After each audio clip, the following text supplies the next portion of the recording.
너무 귀한 찬양 감사드립니다. 할렐루야. 자, 오늘 또 우리 주일 예배 드리는 우리 모든 성도들에게 하나님의 크신 은혜와 축복이 함께 하시기를 바랍니다. 여러분, 우리 달력에 보면 주일이 제일 앞에 나와 있잖아요. 주일은 새로운 한 주간의 시작입니다. 그래서 항상 이 시작을 하나님 앞에 예배함으로 시작하는 것이 얼마나 귀한 일인지 모릅니다.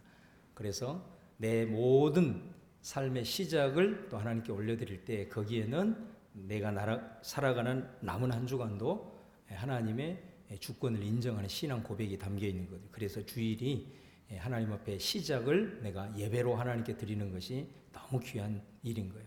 하나님께서도 여러분의 그 마음을 받으시고 또 여러분을 주목하셔서 이번 한 주간 우리 하나님의 살아계심과 하나님의 능력이 또 여러분의 삶에 체험되기를 다시 한번 주님의 이름으로 축원합니다. 오늘 창세기 13장 8절에서 18절 말씀, 설교 제목이 눈을 들어 바라보라입니다. 여기에 눈은 두 개의 눈이 있습니다. 눈이 두 개라는 그런 말이라기보다는 바라보는 관점이 두 개가 있다라는 말이겠죠. 하나는 욕망의 눈이 있고 다른 하나는 믿음의 눈이 있습니다.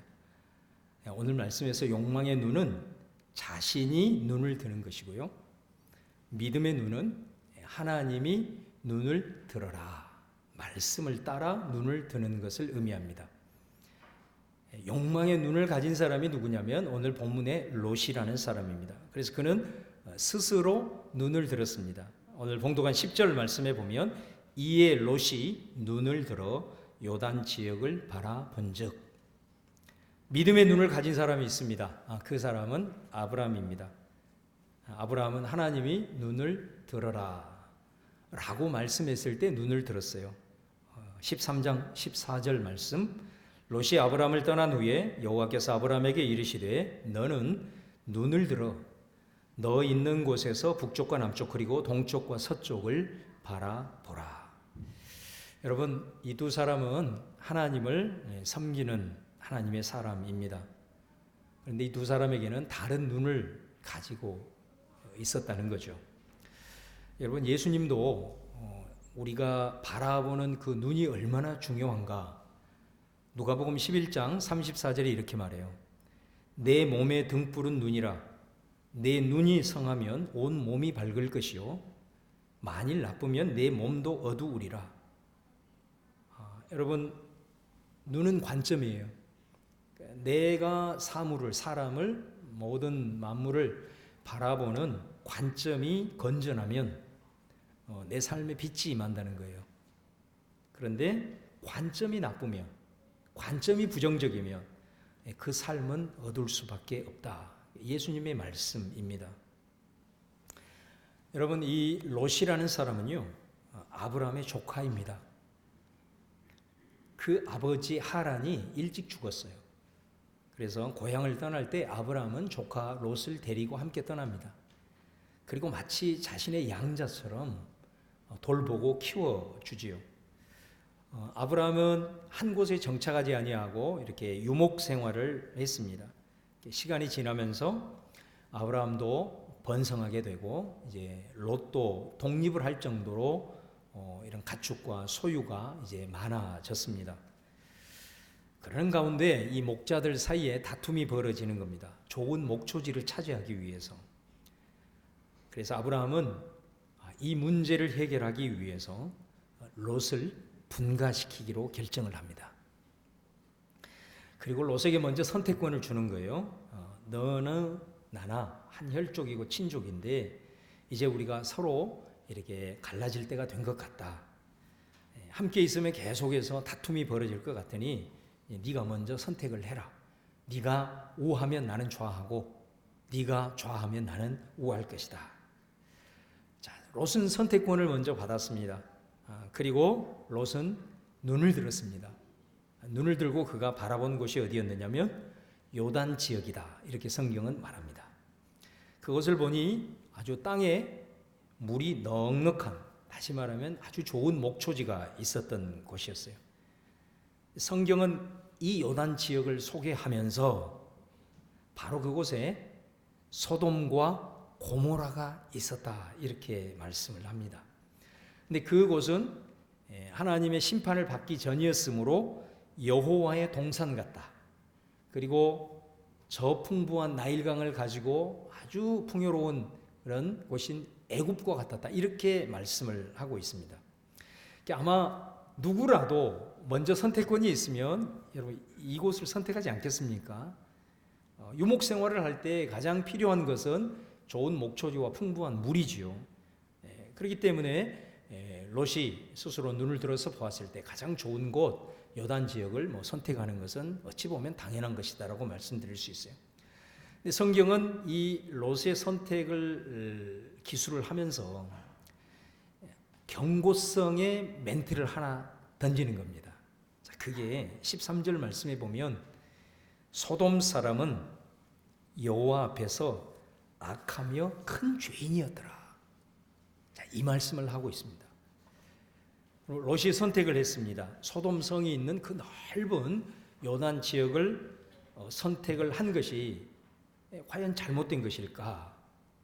여러분 그곳이 하나님 앞에 악하고 죄가 관영한 곳이기 때문에 롯이 가지 않아야 되는 것일까? 그것은 아니겠죠.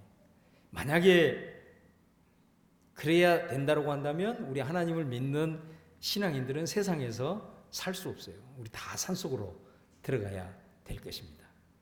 우리 자녀들도 일반 학교에 보내지 않고 전부 미션 스쿨 보내야 되고 기독교 대안학교에 보내야 되는 사태가 벌어지겠죠. 제가 전에 교회에서 부목사를 할 때 어떤 분이 아주 심각한 모습으로 저에게 와서 상담을 하는데 그 상담 내용이 뭐냐면 우리 아이가 이번에 대학을 가야 되는데 불교 재단에서 운영하는 그런 학교에 합격을 했다 이거예요. 거기를 가야 되냐 말아야 되냐 그런 상담을 한 적이 있습니다. 제가 좀 속으로는 어이가 없었지만 그래도 그분은 또 심각하게 얘기를 하길래 제가 잘 말씀을 이렇게 이제 풀어드렸습니다. 그런데 여러분 이 롯이 이 선택을 했는데 성경은 왜 롯의 선택에 대해서 이렇게 부정적인 평가를 내리고 있을까요? 여러분 사실 우리가 죄악된 세상에 들어가야 되죠. 그곳에 우리 살아야 됩니다. 자, 그러면 우리가 그곳에 가서 그들과 함께 어우러져서 살아야 한다면 그 당위성이 뭐냐라는 거예요. 그거는 하나님의 사람으로서 나를 통해서 그곳에 하나님의 나라가 이루어지기를 원하는 그 변화의 비전 때문에 가는 것입니다. 선교회, 선교적 삶. 이것이 우리가 저들과 함께 세상 속에서 죄악이 반영한 세상 속에서도 함께 우리가 살아가야 할 근거고 기준이고 이유가 되는 것이죠. 근데 롯은 왜 그곳을 선택했냐? 롯이 거기를 선택해서 가는 것 자체가 문제가 아니고 롯이 왜 그곳을 선택했느냐? 선교를 위해서 그 세상 가운데 하나님의 나라를 이루어 보리라는 좀 그런 거룩한 열망이 아니고 하나님의 사람이었지만은 하나님의 사람의 모습이 아닌 오직 세상 사람들이 추구하는 그 한 가지 목표, 성공, 그죠? 풍요. 그래서 넓은 길을 선택을 한 것이죠. 성경이 롯의 선택에 부정적인 평가를 하는 이유는 그에게 주어진 여러 가지 선택의 상황 속에서 영적인 고려를 전혀 하지 않았다라는 것입니다. 여러분 우리는 순간순간 살아가면서 많은 선택의 기로에 서게 됩니다. 그 선택에서 내가 어떤 선택을 하느냐에 따라서 내 관점이 어떠한지를 정확하게 볼 수 있습니다. 내가 추구하는 삶의 가치가 뭐고 내가 지금 우선하고 있는 것이 무엇인지는 내가 상황에서 어떤 선택을 하느냐 그걸 보면 우리가 알 수 있다라는 거죠. 자, 롯이 눈을 들었습니다. 그리고 선택을 합니다. 요단 지역을 선택했어요. 처음에는 풍부한 물, 그 다음에 좋은 목초지를 바라보았고 그리고 그곳으로 갔습니다. 11절에 나와 있잖아요. 그러므로 롯이 온 요단 지역을 택하고 동으로 옮기니 그들이 서로 떠난지라. 자, 롯에게는 두 번째 선택의 기로에 서게 됩니다. 12절에 보면 아브라함은 가나안 땅에 거주하였고 롯은 그 지역에 도시들에 머물며 그 장막을 옮겨 소돔까지 이르렀더라. 롯이 요단 지역을 선택하고 그곳에 가서 유목 생활을 이제 하는 겁니다. 그런데 오늘 말씀에 보면 지역의 도시들에 머물렀다 이렇게 말해요. 이 말은 그 지역의 도시 안으로 들어갔다는 거고 그 지역의 여러 도시들을 옮겨 다녔다 그런 말씀입니다. 그러니까 처음에는 좋은 목초지, 유목 생활을 위한 좋은 목초지를 가지고 그곳에 들어갔는데 얼마 가지 않아서 유목 생활을 접었다는 거예요. 그리고 어디로 갔냐? 도시로 들어갔다는 거예요. 도시에 가보니 유목 생활을 하는, 가축을 키우는 이런 생활보다는 이 도시의 생활이 훨씬 더 풍요롭고 막 문명이 찬란하고 너무너무 재밌어 보이는 거예요.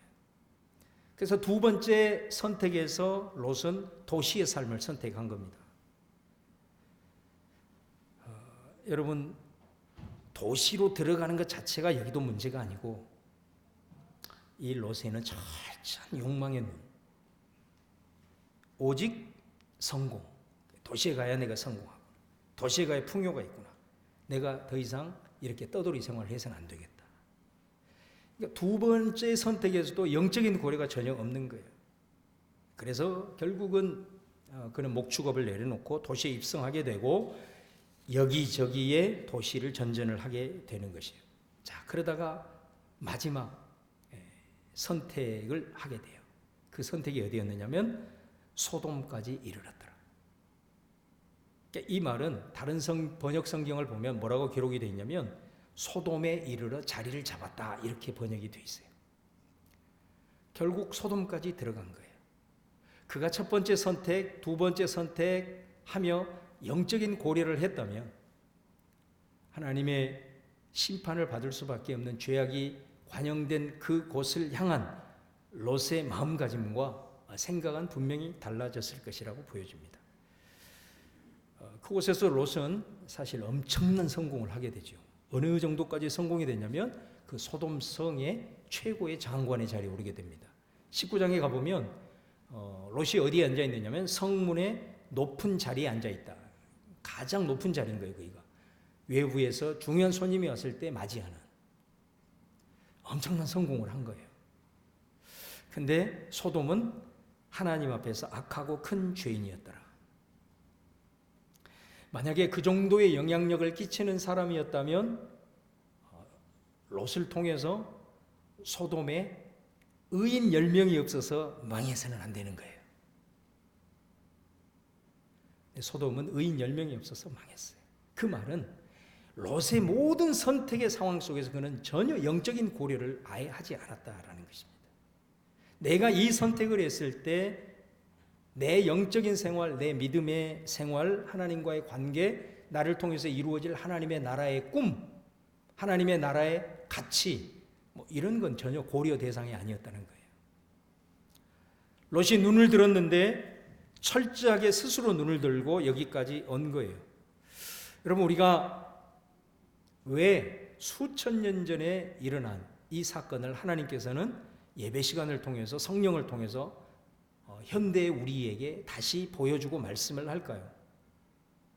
이 롯의 이야기는 롯의 이야기가 아니라는 겁니다.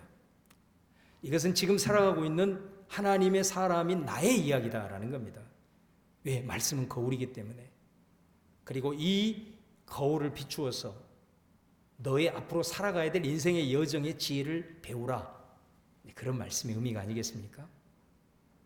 내 내면을 비추어 보고 지금 내가 바라보는 관점이 어떠한지, 내 삶의 우선순위가 뭔지 이거를 한번 말씀에 비추어서 보라는 거예요. 그리고 이 속에서 지혜를 얻고 하나님을 경외하면서 살라라는 그런 의미죠. 결국은 그 소돔성을 마지막 그 선택지로 갔습니다. 13장이 끝나면 이제 14장이 나오죠. 14장에서는 전쟁이 벌어져요. 이 전쟁은 단순한 전쟁이 아니라 연합군들의 전쟁입니다. 그래서 동쪽의 연합군하고 서쪽의 이 가나안 연합군이 전쟁을 벌이는 겁니다. 근데 이 가나안 연합군에 소돔성이 포함이 되어 있는 거예요. 그러니까 롯이 살고 있는. 여러분, 지금도 수많은 곳에서 국지적이든 크든 막 전쟁이 많이 일어나잖아요. 여러분, 왜 전쟁이 일어날까요? 전쟁은 심심해서 일으키는 것이 아니죠. 거기는 반드시 경제적인 욕망, 이득, 이것이 항상 깔려 있는 거죠. 결국은 이 전쟁에서 어떻게 되냐면 14장 11절 12절 말씀에 보면 이렇게 되어 있어요. 네 왕이 소돔과 고모라의 모든 재물과 양식을 빼앗아가고 소돔에 거주하는 아브라함의 조카 롯도 사로잡고 그 재물까지 노략하여 갔더라. 그 전쟁에서 동방의 연합군이 승리하게 되고 소돔과 고모라는 다 모든 재물 다 빼앗기게 되고 거기에서 살고 있는 롯도 포로로 끌려가고 재물까지 다 빼앗기게 되는 한순간에 이렇게 되는 거예요. 여러분, 롯이 선택하고 그 스스로의 눈을 들어서 가장 좋은 곳 선택을 하며 나아갔는데 사실 롯만이 그런 게 아니고 대부분의 많은 사람들도 롯과 같은 생각을 했다는 거죠. 그래서 그곳으로 몰려드는 겁니다. 예수님이 말씀했던 것처럼 저곳을 가면 뭔가를 이루겠거니 하고 넓은 길을 선택한 것이죠. 그러니까 넓은 길을 가게 되면 자기가 목표로 하는 것들이 잘 이루어질 줄 알았는데 자기와 같은 생각하는 사람들이 너무 많이 몰려들었어요. 그래서 사실은 그 걸어가는 길이 좁은 길이 되어버린 거예요. 그래서 그 생각을 갖고 온 사람들이 그 영역을 차지하기 위해서 끊임없는 경쟁을 하고 더군다나 그 지역에 있는 사람들뿐만 아니라 다른 지역의 나라들이 그 지역을 호신탐탐 노리는, 그래서 결국은 전쟁이 이루어지게 되면서 패배함으로 모든 것이 다 사라지게 되는, 마치 오늘 이 시대를 살아가는 사람들이 전쟁터와 같은 그런 현장을 치열하게 살아가고 있는 우리들의 모습을 보여주고 있는 것 같습니다. 그러니까 세 번의 중요한 인생의 기로에서 롯의 선택의 기준은 한결같았다는 거예요. 영적인 고려가 단 한 번도 없었다는 겁니다. 세상 사람들이라면 당연히 그 길을 걸어가겠죠. 그러나 하나님의 백성이란 말이에요. 하나님의 사람이라는 거예요. 하나님을 섬기는 사람이었다는 거예요. 여러분, 이 말씀을 통해서 주님을 예배하고 주님을 믿는 여러분에게 어떤 음성이 들려지십니까? 여러분이 학교를 선택하고 직장을 선택하고 이직을 선택하고 이사를 하고 이것뿐만 아니라 우리의 삶의 모든 영역 속에 우리는 늘 선택을 하면서 살아간다 이거예요. 우리의 선택 속에 내 인생에 아니면 우리의 자녀들의 여정 속에 영적인 고려를 하고 있느냐? 내가 이 선택을 함으로 하나님의 뜻이 뭘까? 하나님의 나라와는 어떤 상관이 있을까?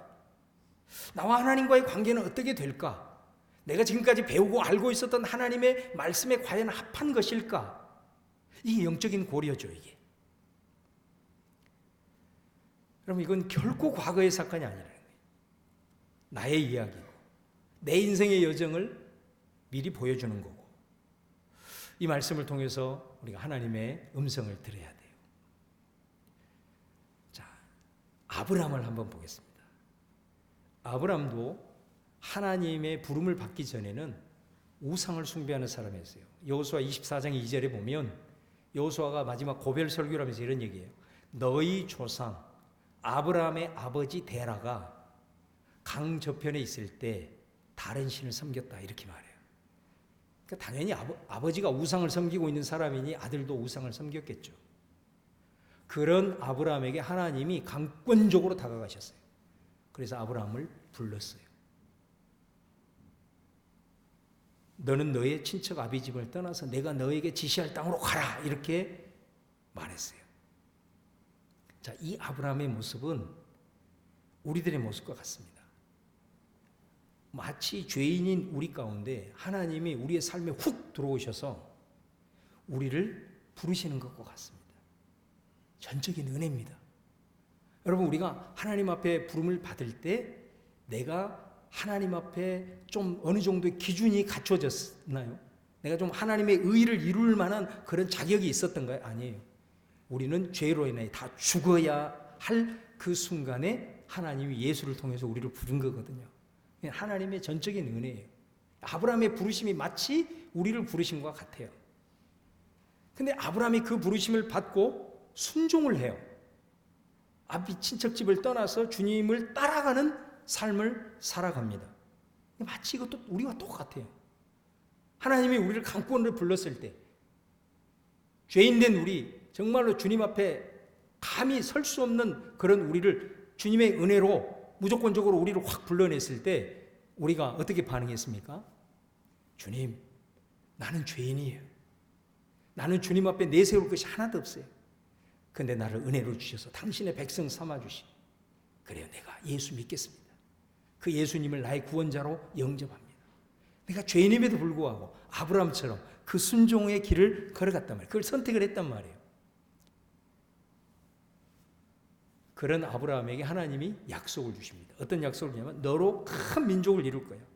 그리고 땅의 모든 족속이 너로 인해서 복을 얻을 것이다. 그래서 하나님의 그 약속을 따라서 이제 따라갑니다.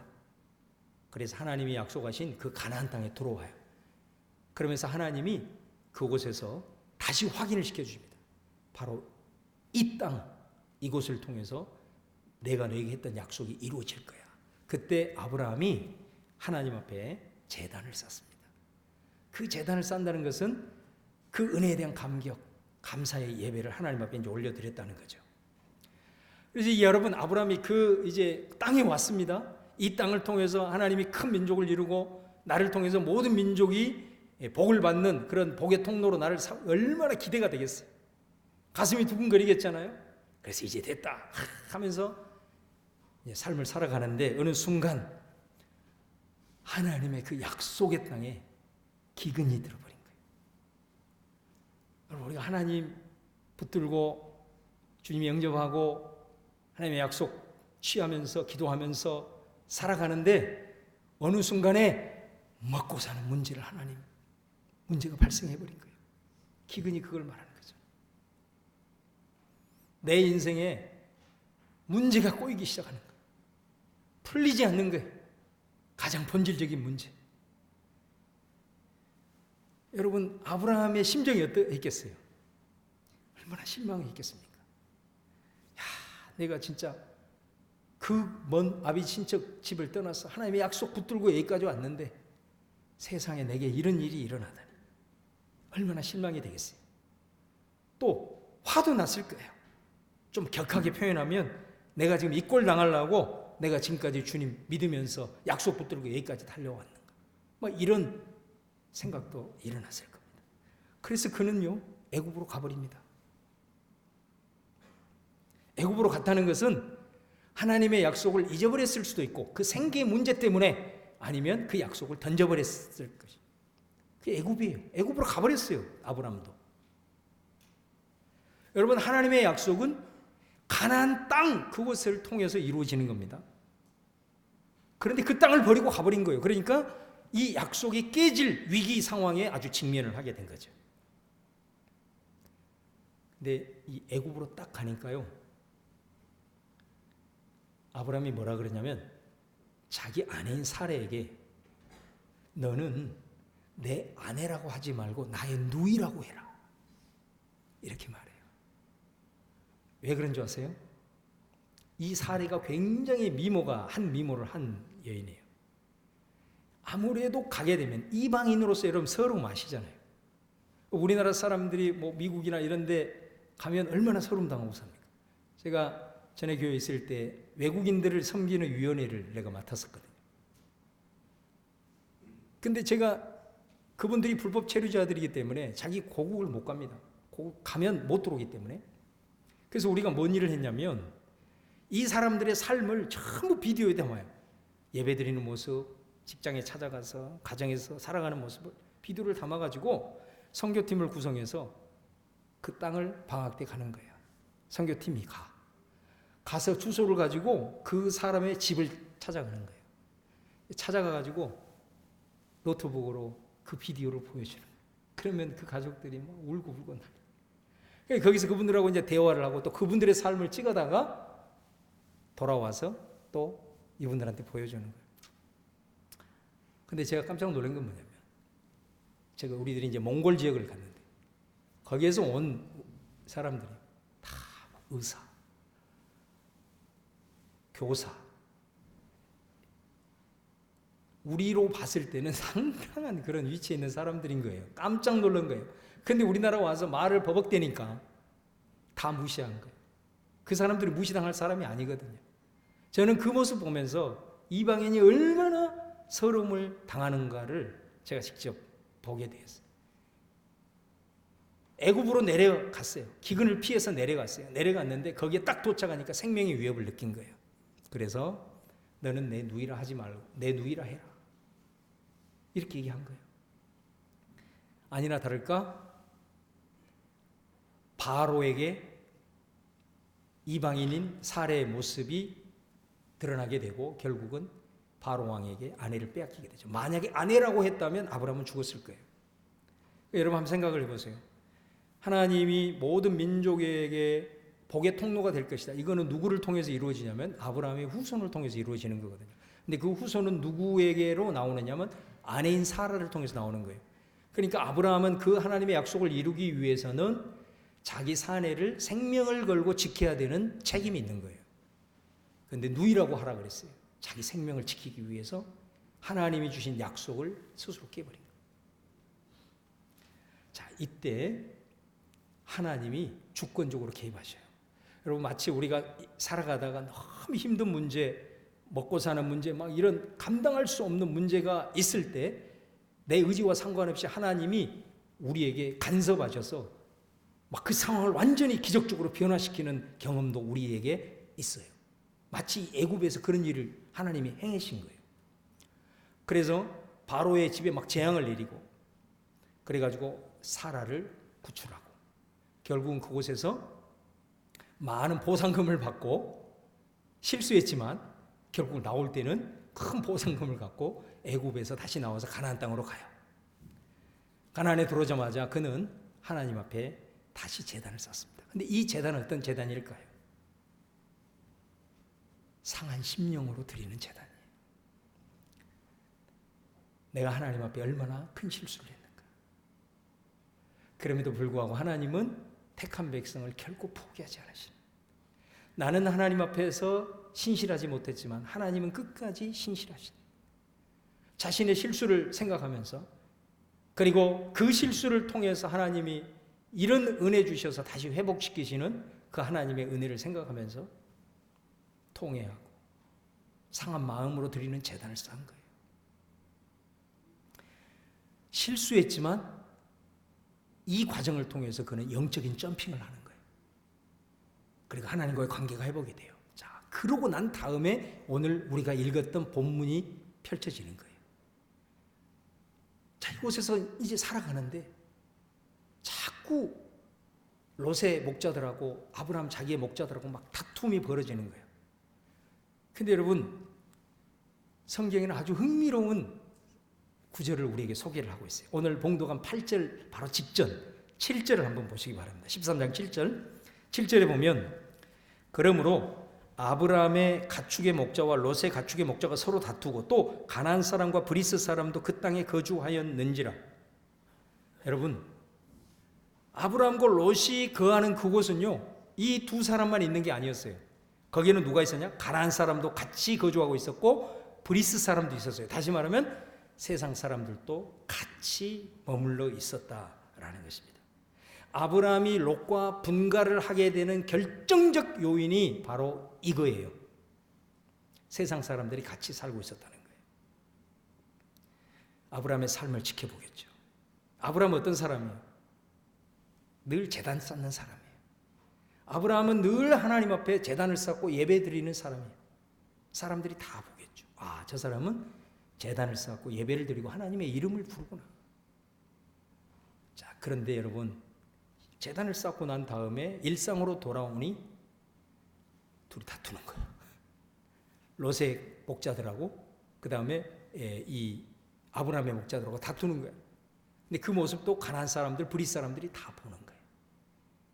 여러분 아브라함이 이 상황에서 내가 하나님 앞에 제단 쌓는 모습도 저 사람들이 보고 내 일상으로 가서 내 가족 안에서 그다음에 내 친척들과 막 관계 속에서 막 다투고 뭐 이런 일들을 생각하면 하나님의 영광이 가리잖아요.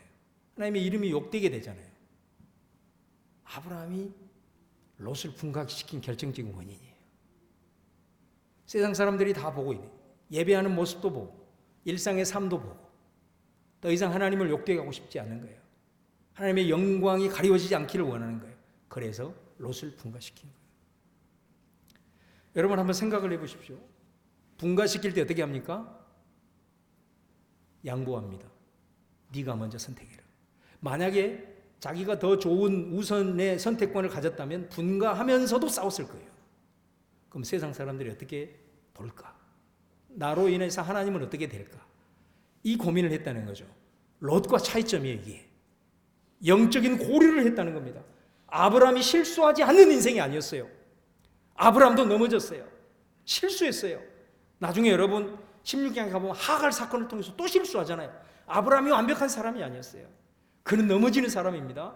실수하는 사람입니다. 실패하는 사람입니다. 그런데 롯은 그 모든 선택의 과정 속에서 하강 곡선을 그리면서도 단 한 번 상승 곡선을 그리는 영적인 고려를 하지 않은 사람이었음에도 불구하고 아브라함은 실수하고 넘어졌음에도 불구하고 하나님 앞에서 상한 심령으로 통회하는 영적인 점핑을 하고 또 삶의 일상 속에서 나의 모습을 통해서 하나님의 영광을 가리는 것에 대해서 이건 하나님의 뜻이 아니구나 이런 생각을 하면서 고민을 하면서 하나님의 뜻을 한번 선택을 하는 거예요. 이게 아브라함의 모습이에요. 여러분 하나님은 우리에게 완전을 요구하지 않아요. 오늘 우리 영상 봤잖아요. 불완전해라. 불완전하라는 건 뭡니까? 우리는 스스로 완전할 수 없어요. 완벽할 수 없어요. 내 자신의 한계를 알고 너의 완전함과 온전함은 하나님을 통해서 이루어진다는 거 아니겠습니까? 롯이 인생의 중요한 순간에 선택의 기로에서 전혀 영적인 고려가 근데 그는 하나님의 사람이었다는 거예요. 하나님의 뜻, 내 삶을 통해서 이루어져야 할 하나님의 나라 이런 건 전혀 그의 선택 상황에는 없었어요. 한순간에 물거품이 되어버릴 한 번의 기회가 있었잖아요. 14장에서 자기 소유물 다 잃어버렸잖아요. 그 이후에 어떻게 됩니까? 롯은 놀랍게도 똑같은 인생을 또 살아요. 그래서 결국 어떻게 되죠? 가장 높은 지위에 올랐지만 소돔성이 유황불이 떨어질 때 가족 다 잃고 자기 혼자 그것도 아브라함의 하나님 앞에 눈물 지은 중보기도에 힘입어서 혼자 살아나잖아요. 이게 롯의 일생이란 말이에요. 우리도 똑같은 인생의 선택의 기로에서 하나님의 사람임에도 불구하고 롯의 선택을 하고 있지 않는가? 한번 우리 자신을 바라보고. 아브라함은 놀랍게도 똑같은 실수를 합니다. 애굽을 가면서 하나님의 약속 집어치워버리는 그런 실수를 하는 거예요. 그런데 그는 그렇게만 살지 않았다는 거예요. 어느 순간에는 하나님을 생각하는 거예요.